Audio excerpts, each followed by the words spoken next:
Hello, it's Bethany, and today I'm going to be talking about what I present next in geometry. Now, this is for a lower elementary Montessori classroom. I teach lower elementary Montessori for many years, and I made a thing I will talk about now next, but this is for geometry. I have one about numeration, time, money management, measurement, and word problems, graphs, and extra concepts as well for the math. So, first, I'm going to talk about my scope and sequence in maps. So I could not find a scope and sequence for lower elementary that had anything and everything that I wanted on it. And so about 2 years into teaching, I made my own. And then I've used it for the last several years. And after after the third or fourth year of using my scope and sequence, I even made it into maps. So it's even um more put together and full and an actual sequence to the scope and sequence because giving you a list of stuff is great, but putting it like what should I teach next? And not only, as you could see here, but not only is it broken down into these different concepts for math and language, it's also broken up by grade level, or they could be all together for math and all together for the language topics. So you could see here that it includes a cultural scope and sequence. Now, this is the first year that I'm doing a cultural one, and I don't have it up yet, but for the maps, but the scope and sequence does have a cultural part. And I only don't have a cultural one with the maps yet because I feel like cultural subjects are taught very differently, but I'm gonna put them in there because it gives people a baseline of what to use because in my cultural how I do it, it's like for a week. I know some people do like a whole month of a study, so it's just different for everybody, but I'll do go ahead and put that up here soon-ish. Um, so first grade has math, language, geometry, second grade has math, language, geometry, and third grade has math, language, geometry. Obviously, the cultural subjects are for everybody, or at least I teach it that way. I mean, there's some just third year presentations, but for the most part, I do everything. And now for the map, you have the total math maps, which includes numeration, time, money, measurement, geometry maps, word problems, extra concepts, and graphs, and counting maps. Now, those are for more the early childhood, or some kids don't come in counting, so that's when I pull out those maps. So the counting maps are not on the total math maps, but it's like a pre to all of these other maps that could be followed. And there's so many in each one, and it just takes you through the year, and it's very nice.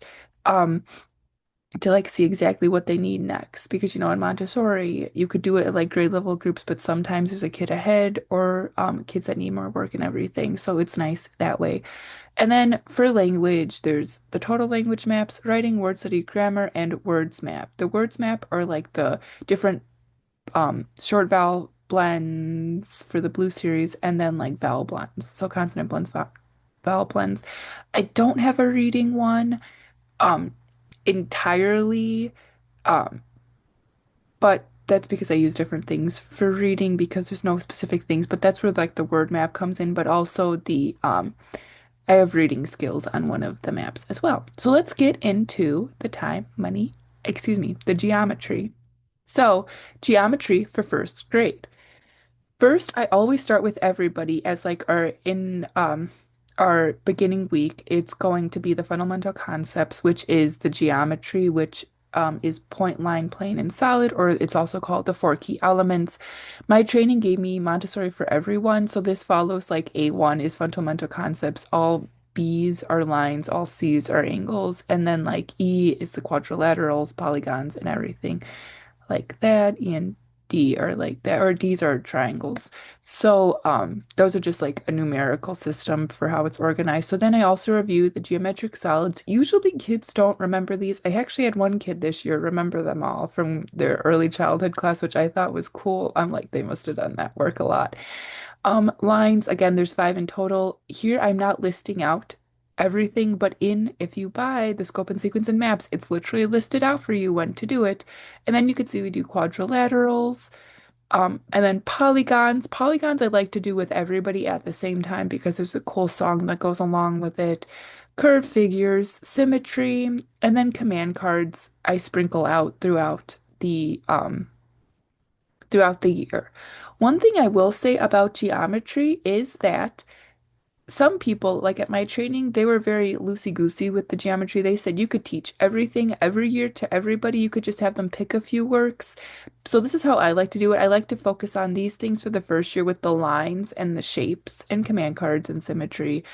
And then for second grade, I like to do again the fundamental concepts and then review the lines. So it's sometimes you go through them all, sometimes I just do command cards with them just to see what they remember and what they don't, especially the important, I don't want to say important ones, but like the vertical and horizontal because there's like the positions and the types and just a lot of different line things. Whereas like um well, parallel lines are, yeah, I guess all the lines are important, but we review all the lines.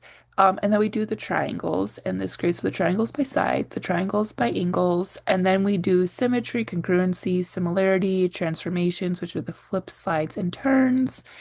And then we do area and perimeter, which it's just adding and multiplying. So you have to wait for one is multiplying, which you, yeah. So you just have to wait. But perimeter you could do before area and then the polygons again. And then you could start angles if you want to in second grade. Or again, some people just do them all. But this is just how I like to do. And I didn't put the command cards on here, but of course there's command cards for these ones too. So I do like to do, now sometimes it doesn't work. It depends. I do like to do like geometry on Wednesdays, but that was because it was just like geometry Wednesdays when I first started. But now it's more like, okay, you didn't do a geometry this week, like let's do a geometry. But usually I like to do geometry for certain in grade level groups, if as long as they're not working on the math, but that's okay.